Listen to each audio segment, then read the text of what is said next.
لم دادم رو کاناپه تو بغلم، یه رویای نابه، شب میشه صبح، صبح میشه شب، انگار این دنیای خوابه.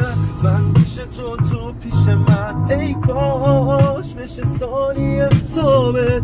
هر کی به جز تو واسه من تو این دنیا یه اشتباهه. نمیشه برم و دور بشم ازت وقتی که همه چی جور دقیقه. منو داری و دست نمیکشی ازم، همه حساب رو تو عمیقن، ما غرق همین